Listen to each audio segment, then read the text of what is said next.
Ladies and gentlemen, drum roll, please.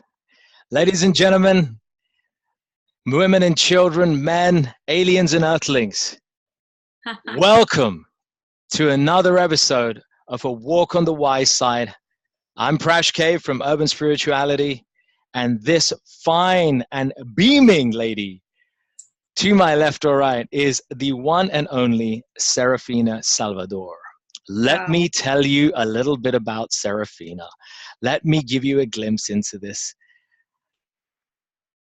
accomplished and soulful person who sits. We are looking at a seasoned ex-banker, a dancer, an actor, a playwright, an author. Serafina has worn various hats over the past decade, hell, longer than a decade. Her latest successes include being the broadcaster of her own popular show, Date Your Ego and Marry Your Soul, and authoring a spiritual memoir of her life as a banker, which we shall hear about. She is also the brains behind Soul Cobbler, a powerful collective of wisdom online that we can tap into. So without further ado, please show your appreciation for the uniquely talented Serafina Salvador.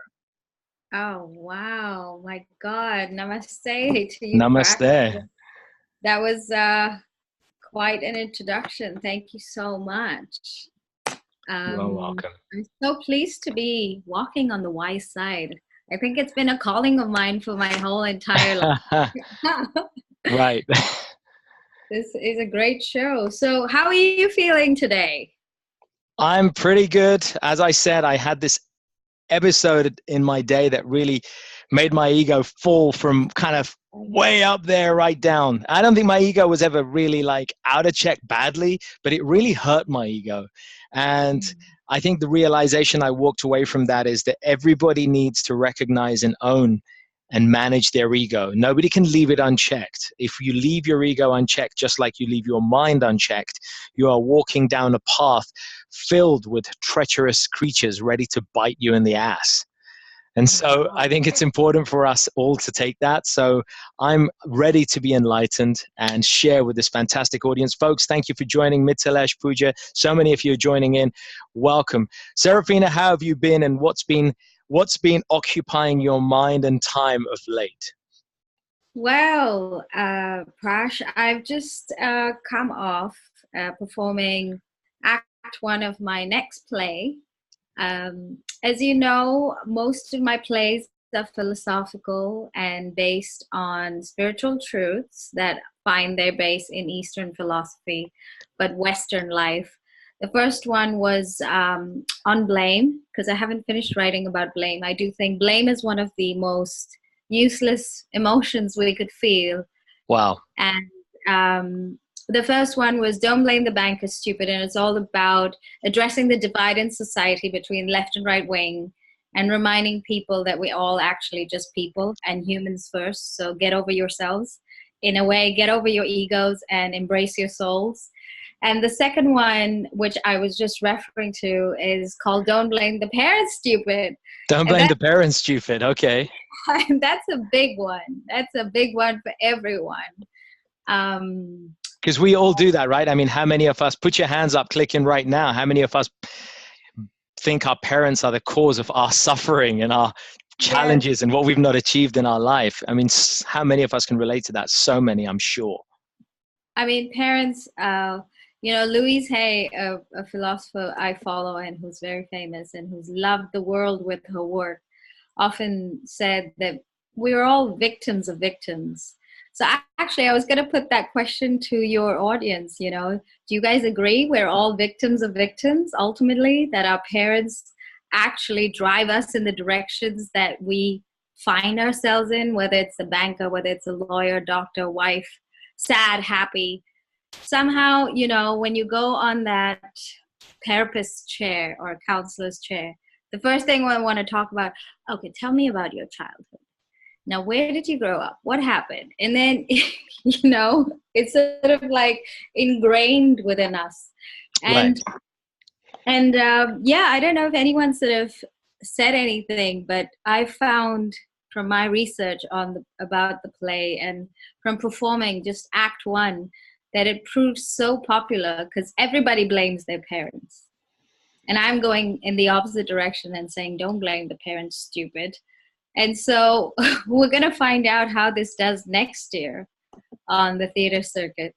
So that's what I've been up to on the creative side at the moment. And on the philosophical side, oh my God, I've been meeting so many wonderful people through my show, Date Your Ego, Marry Your Soul on, iTunes. And actually, I've been putting together these ego quizzes that I don't know if your audience would be interested in, but to do a live show like this, to ask people, how well do you know your ego? So yeah, that's pretty much me in a nutshell, creative and philosophical. Well, look, I'd like to come back to that quiz actually in a little while. So maybe let's pause that part there and let's bring that in, folks. We're going to get you warmed up here, and I think let us know who's down for playing the quiz. Show us some love and likes, and put me a yes or a hell yes, and we will have Serafina play a quiz with us. I think that would be awesome. We've never had a quiz before, so that'll be fun. Serafina, let me have you rewind the clock a little bit, because the Serafina that's sitting in front of us now, glowing, ivory skin, all relaxed with her hand under her chin, is not necessarily the Serafina who roamed trading floors in London some time ago. So take us back a little bit. Give us a little bit about your heritage first, because you've got such an awesome and unusual name, and you've got this Eastern Western thing going on, and then how you got into banking. Yeah, sure. So I am Indian by birth, and I was raised, my mom actually decided to give up material life and moved to India in the 80s. And she went to live, the monastic lifestyle. So she kind of embraced simplicity and altruism. And she's been running a school for poor children ever since, for 25 years. And my father's sort of the complete opposite businessman, comes from a moneyed family, never has money, has lots of family problems. It's like the drama of all dramas, the Italian drama, it's all there, And so I come mixed from these two elements of spirituality and materialism. And yeah, I think when a child grows up in an environment like that, you're so aware of how important money is in the world, this world that we live in. But at the same time, you're also brought up with this beautiful value that actually the only thing that matters is the happiness in your heart. So you kind of go off into the world wanting to achieve and express yourself. For sure. At this stage, I think everyone's still finding their ego. In our early 20s, we're still finding our ego, really. We have some sort of an idea of our ego, but then it's only when you get a job, you get a career, that you fully begin to understand or even identify with your ego. Right. So that led me to the world of JP Morgan, Merrill Lynch, RBS, fixed income derivatives. It's always good at math. FID, yeah. I used to work in those areas. And it was all about, getting the salary and making the numbers and getting the $10 and the $20 and talking to big swing dicks and, the city life, but never actually wanting any of the comforts or the luxuries that came with it. So it was a mixed bag for me, really. And then that's what led me after 10 years to finally quit and be like, hey, listen, this isn't me. So I'm going to go on to doing more exciting things. I didn't know what, but yeah. What was your tipping point? I'm always curious to know when people have their tipping points, when they have that kind of moment. Either it's an epiphany, right? And I think we've talked about this before. What was your epiphany moment that caused you to say, wait a minute, what am I doing in this career, in this investment banking field, earning good money, having crushing my day job or whatever you were doing, and then to say, wait a minute, I think I need to stop here. I think I need to take a radically different direction in my life? I think, of course, the incident that you and I discussed pushed me over the edge and made me take that jump. But what really brought it home for me was the fact that by the time I was 31 years of age, I had become the perfect version of what I'd call the soulful type A. I Okay. still sort of carried out my traditions that I learned, at the Vedic school, or even meditation that my mother had taught me. And I was kind of dabbling in and out of philosophy. But I was just I was married back then to my childhood sweetheart. So I was the perfect wife, the perfect banker, dressed really well, always had my nails done, was making $10. It was just Hear that. too perfect for me. Wow. And the reason Okay. I say it was too perfect is because actually it wasn't something I admitted to myself, it showed up for me. Hmm. I had a health condition that when unrecognized, I was in the best hospitals. Nobody knew what had happened. I had swollen lymph nodes from top to toe. They thought I had Wow. lymphoma and leukemia. So, and I Scary. was like, yeah. And so I was like, hang on, I cannot walk up a flight of stairs. What have I done? I have only made right decisions, LSC, JP, Merrill, New York, whatever. All my decisions are very sensible. So what has caused this? And then that's when the turning point came, where I was like, I'm not going to go down this path. I'm Right. not going to be this person that ends up on a hospital bed. Yeah. I'm going to actually try and sleep well at night. And that was the tipping point where I said, okay, something needs to be done here. Something needs to change. Right. Yeah. And that was the genesis of the walking away from that career, that life that you knew, into something scary. Was it scary? Was it, was there a sense of trepidation and uncertainty that you had to somehow contend with?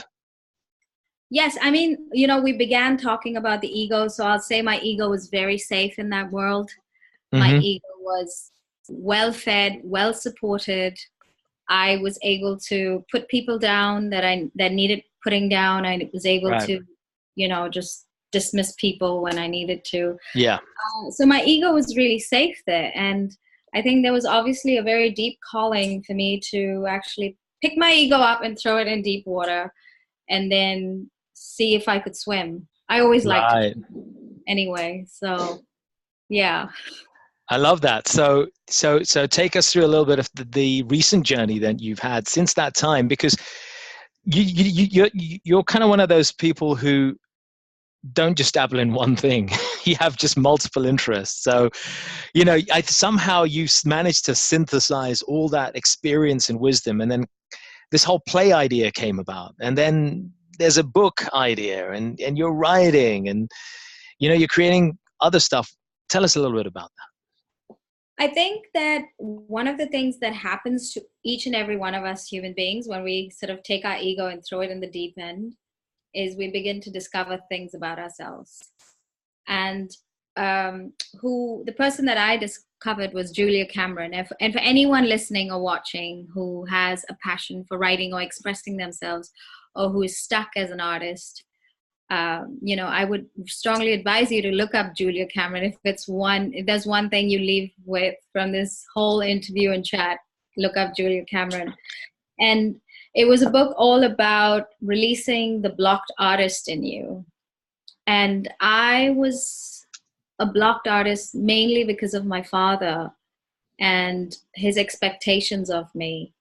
And, the world of money is very confusing. It keeps you safe, but it also puts a lot of pressure on you. So when I began expressing myself and began redefining my ego, or even studying my ego, even becoming aware of it, I realized that there are two expressions to each of us as human beings. One is the most sort of deeper expression and one is the more superficial expression. Two sides. Two sides, basically. Two sides to us. And I was obviously going from a very ego-led life to something. I didn't know what it was. Right. And so when I got there, I realized, oh, okay. So I used to love rapping as a kid. It was something my teachers didn't like. I loved rapping. So I said, okay, this is how I'm going to express my pain that my ego feels because I'm de-egoing. There's a lot of pain that comes from de-egoing. Yeah. And so that's how my pain got expressed. But at the same time, all of my philosophy came back. And I began practicing Buddhism. And that also found release through writing. So my writing became twofold, creative and philosophical. And that's why I have these two balls in the air constantly. And I'm trying not to be a banker about it now. You know, I'm trying not to have all those posts going out very efficiently and doing this and doing that. People only hear from me once a week when I have a show. And that's about it. I'm not going to be a banker about being a soul cobbler. That's just defeating the purpose. Right. So yeah, that's the two balls in the air at the moment. And then you've got your own show, of course, that you're just describing. You're putting out episodes there. And I think, let me ask you this.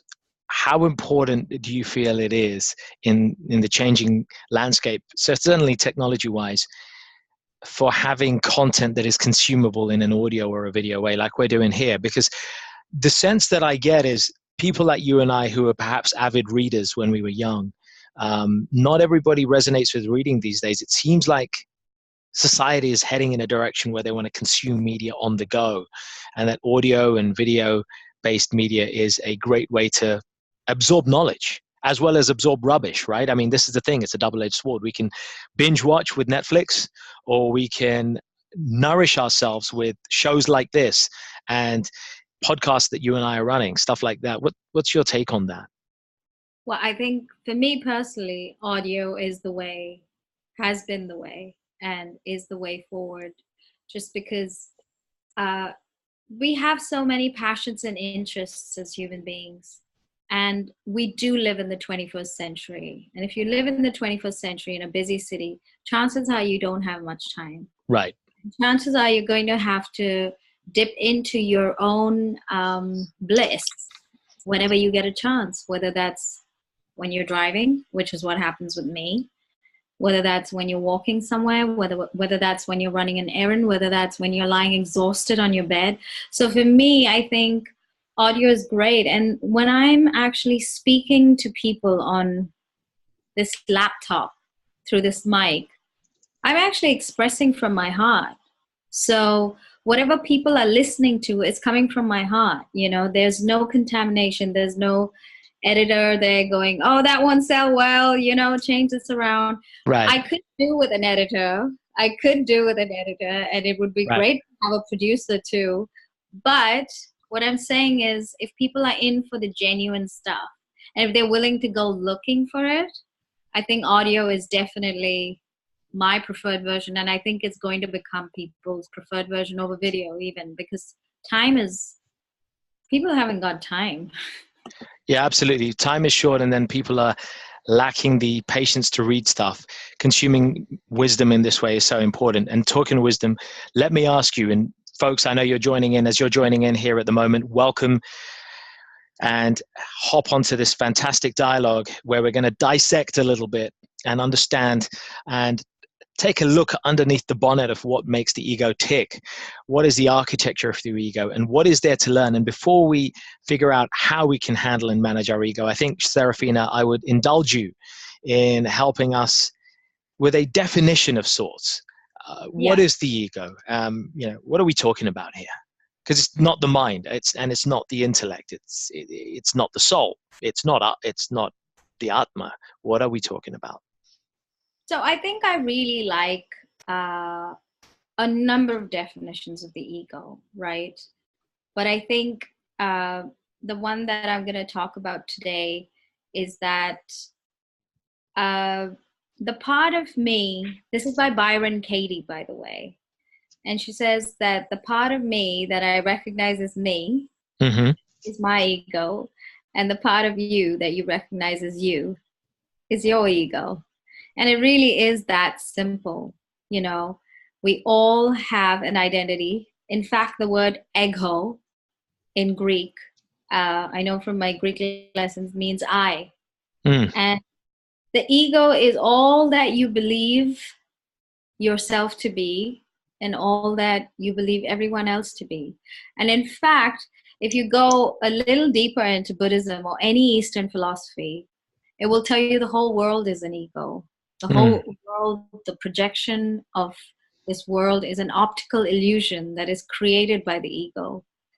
Because of our energy vibration, we recognize with the optical illusion or we don't. In right. fact, Ramana Maharshi says, you know, there is no I, there just is. Hmm. So it's just about, I think, choosing the definition that works for you, because it can really mess with your mind. Without an ego, we wouldn't be talking here today. You wouldn't be Prash, I wouldn't be Serafina, we wouldn't be Right. having this discussion, there wouldn't be people tuning in. So I think everything that I identify as me is ego, and everything you identify as you is ego. I like that. Let me share you my kind of take on it. I have a view on that as a kind of working concept that I have, which is like I using the metaphor of a computer. You know, I see that we have the software on a computer is like, so the body, the physical casing of the computer, the plastic, the metal that makes it up, that's like the body, right? That's like our body. I see the software that runs on it as the conscious mind. Mm-hmm. And then I see the subconscious as the hard disk. You know, the hard disk is our subconscious mind, the software is our conscious mind. And then we have this, you know, you have this interface. We all have an interface on our computer, the interface or the skin. On our cell phones, we have these skins or interfaces. And I see that as our ego. It's our identity. It's what we consider that makes us us. It's that part of us that if we take that away, there is no us. You know, we don't know who we are without that thing. It's our self-concept. It allows us to have that identity. And therefore I see that as our skin or our interface on the computer. And that interface is always interacting with the subconscious mind, the conscious mind, our self-concept, and obviously working through the senses, which are the interfaces, the inputs and outputs of your computer, right? The USB slots and the monitor and the screen, you know, that's how you interact with the world. So I kind of use this analogy on the computer to say, this is what we are, man. And just like any computer has bugs and challenges, we have challenges. Our identity gets mixed up and messed up at times, and it gets hurt. And that's what I want to throw back to you. If having thus described the ego, what role does the ego play in our life beyond? That is the question, I think. I loved your way of describing the ego. In fact, one of the things I write about in my book is our personal iOS. I think just like our cell phones, Okay, nice. have an iOS. I think we all have a personal iOS. And I call upon people to upgrade this iOS, Right. so that they can get on with life in all of its holistic aspects, not just one Cool. aspect, but get on with it in all of its holistic aspects. Yeah. And listen, I think the ego ultimately wants to protect us. The ego ultimately wants to make us succeed. It wants to do everything that we want for absolute but immediate happiness. So it works you really hard as a result. Your ego will tell you, no, don't get up at 8, get up at 6, go to the gym, get that 6-pack, so you'll get that girl or whatever, or you get that modeling contract, or wake up at, I don't know, odd hours and do meditation or take cold showers. Whatever it is, your ego will drive you to become the best version of what it thinks you need to become. So your ego is actually trying to serve you. Right. So the ego is not necessarily our enemy. I think this is a fundamental kind of lesson here. It's not it wasn't born to be our enemy. Can we say that? No, it wasn't born to be our enemy. The, the, the point at which it does become our enemy is when we become completely identified by it. Right. Or identified with it, rather. It is the best servant and the worst master, is what I say in my book. Your best servant, worst master, you know? And I remember actually something from India that, you know, women used to say in households about servants. They would say that when you treat servants really well, they sit on your head. It's kind of like, I don't know why that came to my mind. Right. But I found the whole thing so egoistic, even as a Right. child. I was just like, oh my God, this is another human being you're talking about. Excuse me. Hello. Yeah. But the ego is something like that. It is your best servant, but it is your worst master. And that's when it becomes dangerous. How can we cultivate good habits that will allow us to ascertain when we're over identifying with our ego or letting it become our master as opposed to servant?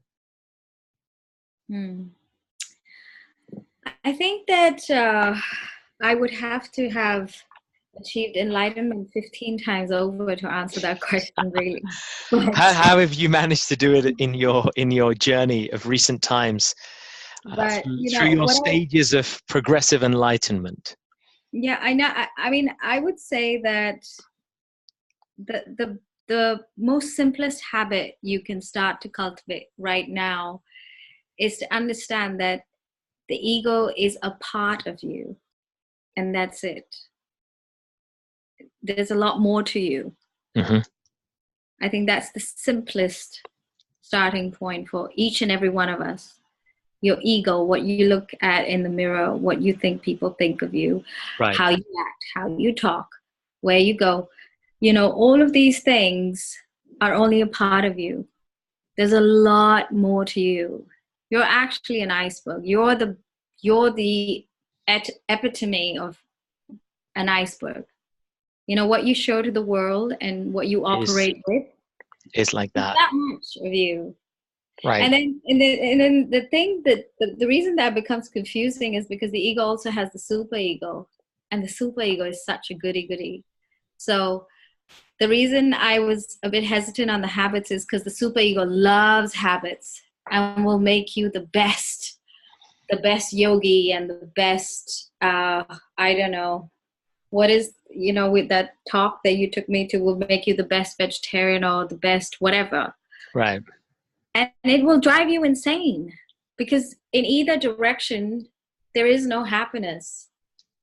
There is no happiness if you go with the ego or with the super ego. You got to just always be with yourself and be driving these two things rather than letting any one of them drive you. So I think the habit is, you are more than your ego. Recognize that. Become aware of it every day in everything that you do.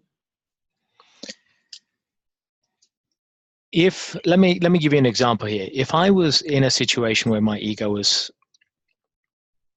hurt because I felt, you know, a peer, a friend, a family member said something or acted in such a way that I felt insulted. And this happens, you know, how many of us can relate to this, folks? How many of you have been hurt? Put your hands up if you've been hurt and your egos have been damaged, right? I mean, all of us. All of us. All of us, our egos have always been knocked or dented, surely some point in our lives. What have you learned in the recent years that has empowered you to deal with that hurt? Well, actually, something happened, how many days ago now? 3rd of October, happened 20 days ago. For some reason, my, and this is very intimate, but I do think that the most intimate stories make for the most interesting listening. So 20 days ago, my father decided to just stop talking to me. Okay. And I cannot tell you how much that hurts me on not just an ego level, but a soul level. Right. Right? Oh my God. And I have a spiritual practice.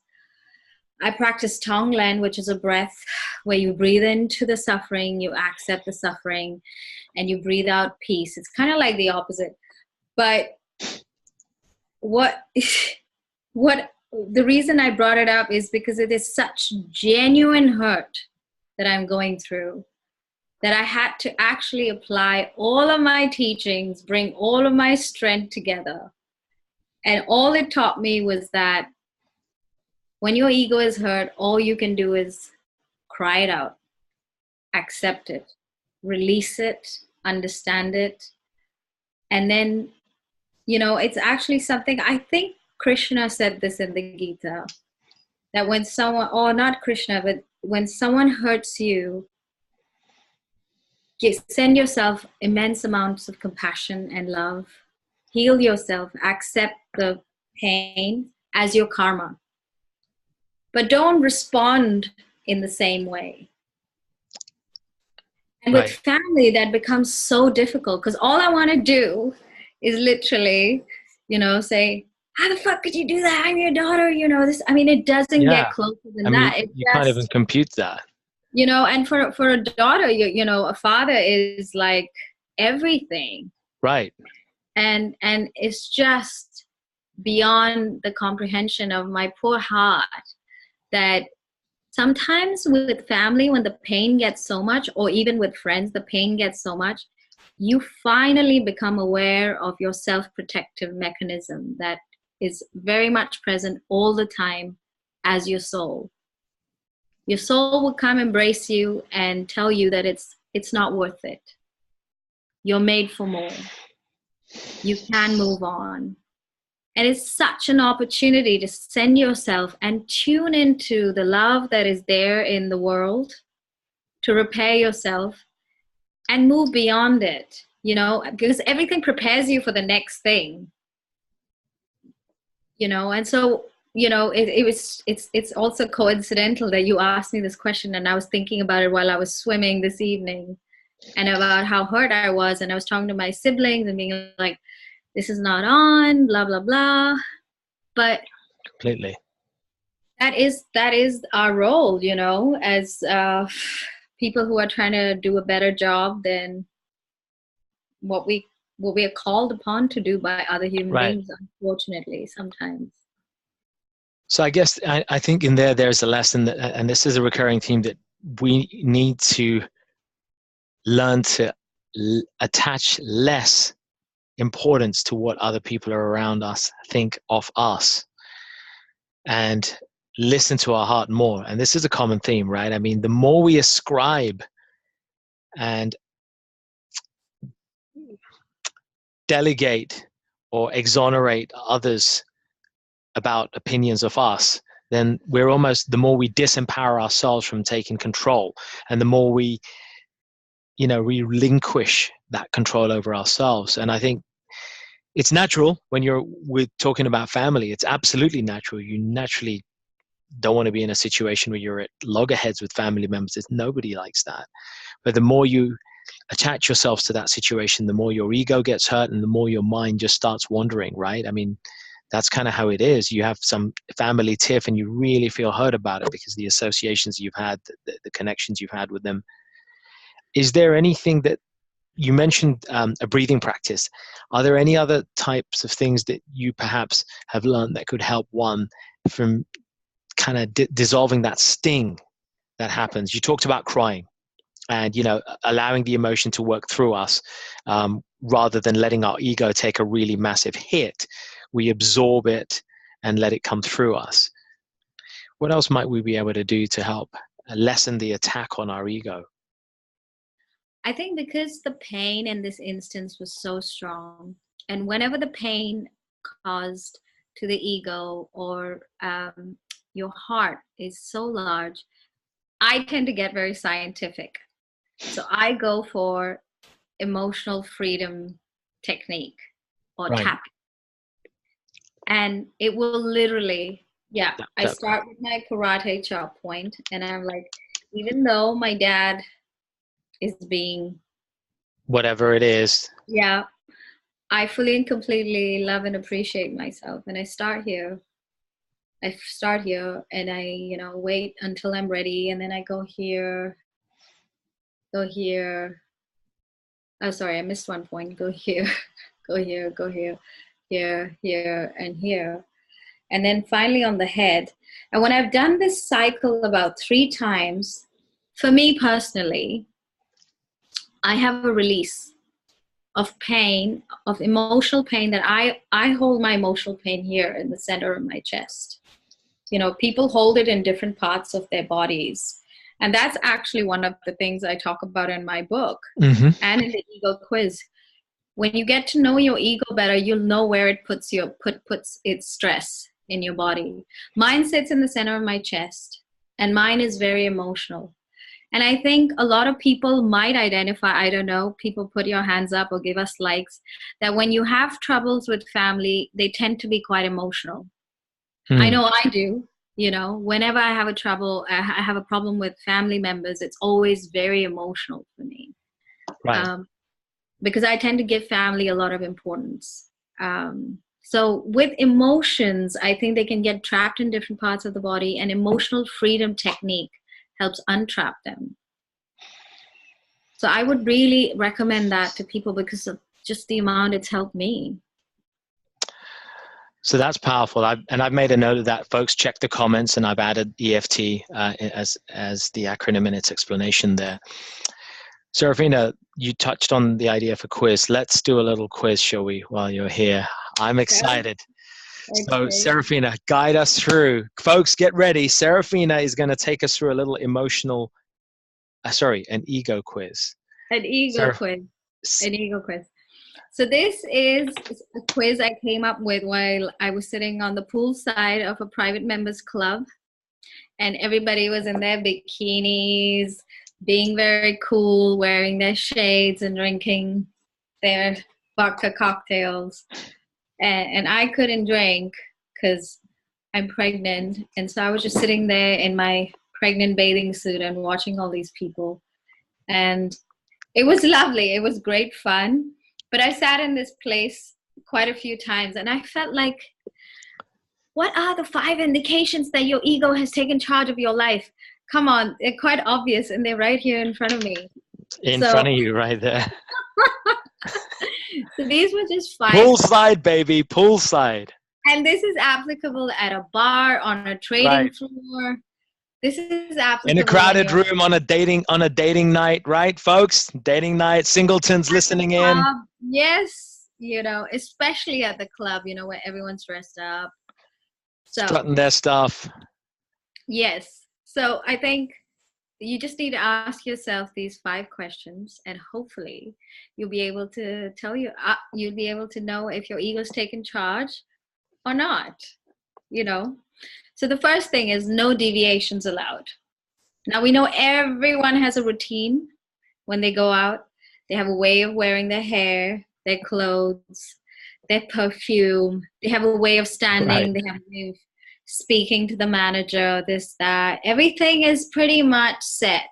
Not as an act, but that's just how you are. And that's how you show up. So what happens to you when there is a deviation to this routine? What happens to you if all of a sudden, I don't know, the maitre d' rejects you or says, sorry, we don't have a table, or that girl that you're trying to buy a drink, was checking you out, but now isn't. And how do these deviations affect you? So that's the first one.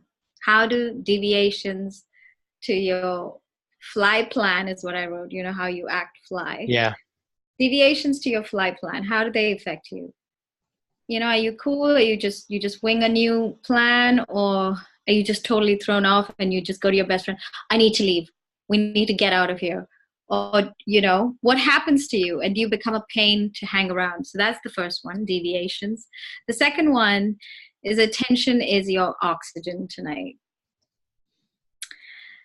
If nobody likes being ignored, but we all know when we're standing in a group a circle that usually forms at a bar or whatever, people tend to check each other out. There's this energy going back and forth. What actually happens to you when that attention is not being paid to you? Okay, Nice. how do you react? How do you react? Do you flip out? Do you just That's roll with what it and say, like, this is a great way. I'm liking this. I'm really liking this, because you're right. If you're used to having a certain thing, and your swagger and your behavior and the way you operate in society and people around you is a certain way, and when that's not happening, you're not getting that attention that you normally get or expect, even at a basic level. How do you respond? And how you respond, I guess what you're saying is proportional to how well you have your ego in check or not. Yeah. I love that. How much your ego is in control of you. Yeah, if how your much ego is in control of you. If your ego is in control of you, so far, points 1 and 2 would have you in a sweat, would have you, in a tiff. You'd be telling Totally. people off. You will not be having a good time, and you'd be like, Totally. get out of here. I need Yeah. to leave. So the first 2. Okay. No deviations. Attention is oxygen. Attention is oxygen. And the third one is you manipulate to survive the situation. Nobody likes being called a manipulator. No one is a manipulator. Your superego will never tell you you're a manipulator. You're the epitome of class and elegance. You know how to do yourself.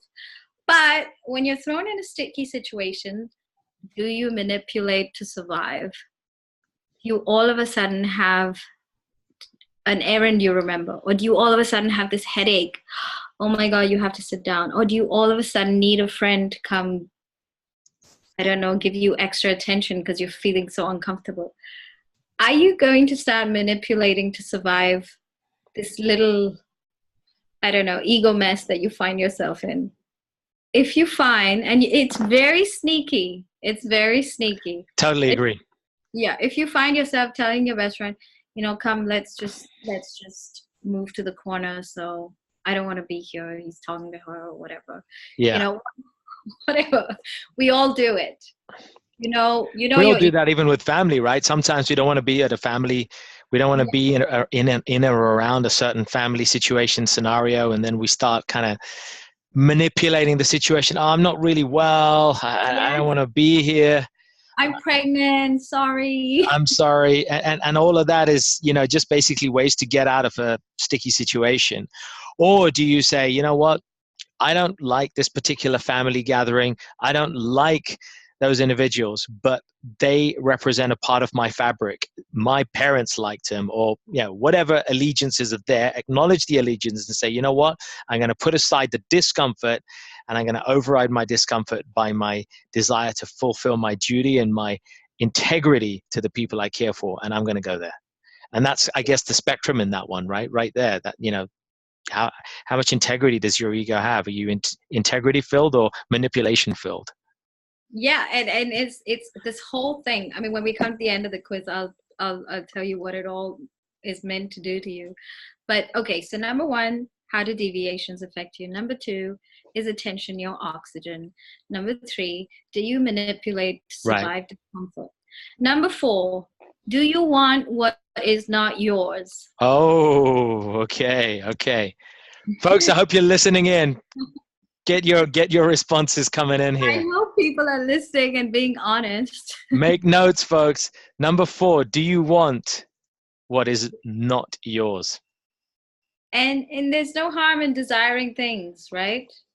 But when you want it just because it's not yours, then that's like destructive territory. And that car or that house or that mortgage freeness that often, tempts us. Right. Yeah. Sometimes it's not the mortgage, just the mortgage freeness. Yes. So do you want what's not You're pressing some uncomfortable buttons here, Serafina. I'm kind of feeling all prodded and poked here. Look, here. Well, this is great. This was a walk on the wise side. This is, yes. A walk on the wise side and the uncomfortable side, which is what's needed. Yes. All right, number 5. Come on. And number 5, finally, is you have no time. You have no time. you're so overwhelmed, you know, you have to get to work and then you have to do this and then you have to do that. And, you know, it's just that you cannot even survive picking up your phone and you're like, Mom, please, can you not do this? You're so overwhelmed with this Right. unfortunate life that, you know, 0.01% of the world gets to live. You have no time. So if any of these are a yes for you, your ego is in charge, and sweethearts, your ego is taking you for a ride. Your ego has actually made you believe that you are great only if you have these things. You know, and that's, it's just very simple. It's very simple. You don't fully get it because it's so subtle. But this is a great ego quiz. I love it. I was sitting in that members club and I was like, my God, everyone here Love that. in this little maze. The egos Right. just keep them going round and round it, you know? So yeah. Folks, folks, you're going to have to take this one home. Serafina, do you mind if I capture this and share this in the comments? Because I think it's just priceless, you know. Let's give people a chance to do the quiz, right? And let's see what kind of responses we get in the chat. Folks, we're going to add this. Let's start seeing some responses come up. We want some yeses and nos and kind of honesty. Serafina, that's gold. That's gold. Let's use it. I love that. I love that. Okay. As we head towards a close, I want to then put this to you. Let me give you a couple of scenarios. All right. I'm 25. I'm a high performing, or I'm 30 and I'm a high performing female executive in a company full of men, and they're all ballsy and they're all on my case, and I really want to strive in this world, and these guys are just jerks and I want to prove them wrong. If I have to tame my ego, how am I going to do that? Surely I need a strong ego to survive in a room full of shark-like men. Well, you're just talking to the old me, aren't you? And I think the added I think the added quality to all of that is most of those men want to hit on you and want to see if they can get away with it, you know? So how do you operate in that environment without, how did you frame it without? With, you know, how can you operate in that environment while somehow still taming your ego? You know, how can I possibly try to keep my ego in check when I need an ego this big to deal with all the other people who got egos that big? Otherwise, my ego will just shrink and I'll be a nobody, surely, in a world with people like that. Yeah, I mean, you know, just going from the quiz, when people invite you to become an egomaniac, you do the opposite, and that's how you win. That's how you win. In a room full of egomaniacs, be a Buddha, you know? Nice. I love that. In a room full of egomaniacs, be a Buddha.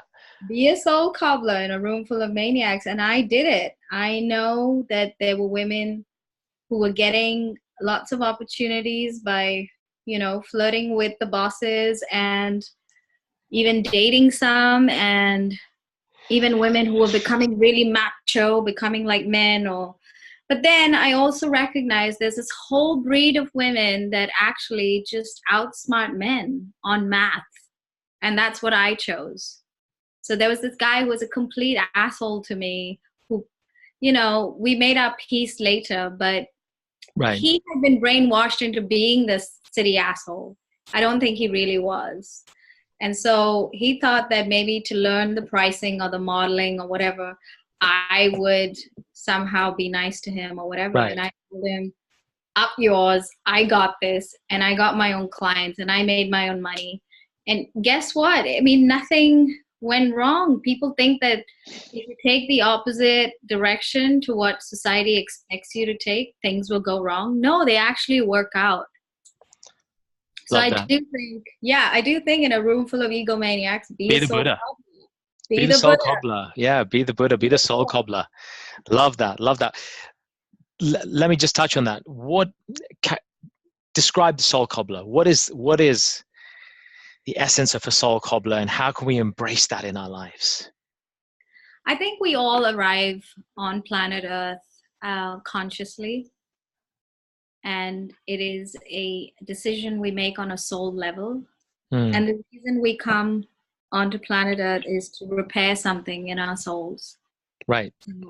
I use this analogy in my book, and it's based on the author of the autobiography of a yogi, Paramahamsa Yogananda, who I consider my guru and whose teachings I study all the time. Phenomenal.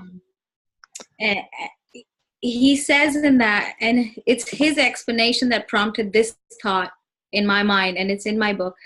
So picture a building, a really tall building up there in space. And every floor has souls in it. Every floor has souls in it. And the higher the floor, the more evolved the soul. Right. Okay? Okay. Now if I'm a soul in this building and I want to go from ground to penthouse, I gotta evolve my soul to penthouse level. Right. So I, as a soul, all powerful, have this entire universe to choose from. Which planet am I going to go to so I can evolve my soul from ground floor to penthouse? To penthouse. And I think that is what we come to Earth for. Earth is one of the most courageous schools, and it's getting even more difficult with time. Surviving on planet Earth is becoming tougher and tougher and tougher. So I think if we all wake up and realize that we're all here to cobble our souls, to repair our souls, Right. we'll make wiser decisions. We'll make more authentic choices. And if you embrace that ideology, you become a soul cobbler. Like a shoe cobbler repairs a shoe, a soul cobbler repairs a Repair soul. souls. So Love that. I love that so much. That is just such a beautiful analogy. Such a beautiful analogy. I'm glad you enjoyed it. Serafina, there's so much wisdom here that you've been sharing. For those of us who want to hear more, learn more, tell us about this book that's in the wings at the moment. So my journey with the book is still ongoing. I obviously shared with you that I started the year submitting the book proposal to Hay House, and it wasn't a suitable fit for them. And I'm really glad it wasn't, because now I have so much more to say, and Right. it's taking a new form. So there is the podcast, Date Your Ego, Marry Your Soul, which is essentially the core of my message, you know, Nice. and the book is going to be along those lines and following that philosophy. But as I even shared with you on today's show, which is so coincidental, I'm also looking and writing about don't blame the parents stupid, but on a philosophical level. Right. You know, how being a child and being a victim of a victim is actually a path to spiritual awakening. So there are, again, two aspects. I don't know, somehow my life seems to be divided into two aspects. Maybe it's the source. My mom and dad are so different. So that is what the books are going to be about. And there are two now because I've written one and I'm going to reshape that. And I feel like such a calling to write the next one. So that's where I'm at, Prash. Wish me luck. You have my luck and best wishes for the success, because this kind of message needs to reach out. You're a city gal like I am. I don't kind of wear dresses, but I'm a city guy. And you're a city creature. You're a creature of the city like I am. You've gone through an investment banking background like I have, and you've had the great boon of having been exposed to the oldest tradition on the planet, the Vedic culture, that civilization that dates back just in written form alone, 8,500 years, and which makes references to civilizations hundreds of thousands, if not millions of years. That civilization which knew the exact distances between the planets, the astronomical nature of our universe, and so much more. Recognizing that we're from an advanced civilization, and in some way, maybe the tragedy is that we've devolved from a penthouse level, taking your analogy, and we've gone down so many floors from that great skyscraper in the sky, in space, and we've descended to planet Earth in order to cobble our souls to repair. Yeah. Well, you have to talk to me a bit more about the Vedic culture. You have to come on my show. It would be a pleasure. I'm looking forward to being on your show. And folks, talking about shows, we have a fantastic full-length episode of Serafina on the Urban Spirituality podcast, which I will share the link to below. You'll be able to check it out free for all you good Jews out there on iTunes, on Google, on Android. You'll be able to listen to it. It's like the richest people in England. Yeah. They're rich in culture as well. They're rich in culture. Yes, they are. Big shout out to all the good Jews listening, guys, and everyone else, of course. Look, we definitely should share that with the audience. We've got a fantastic podcast that you've done with us on Urban Spirituality. We'll share that. I want to summarize the points that we've just been through on this. I made a couple of notes, folks. Listen in. Blame. It's a useless game. Everyone else, of course. Number one. So I got that. Blame. It's a useless game. Number two, we're all victims of victims. Identify that and break the cycle. Share that with the audience. We've got it. The ego is our best servant and our worst master. We need to learn to protect and against our over-identification with the ego. I'll say that again. We need to learn to protect against over-identification with our ego. We are much more than our ego. We need to recognize that. The ego loves habits. Check your habits before they wreck you. And finally, use the ego quiz, Serafina's ego quiz, regularly to check and keep your ego in place and tame that ego. Especially at bars. Especially at bars and dating clubs, yes.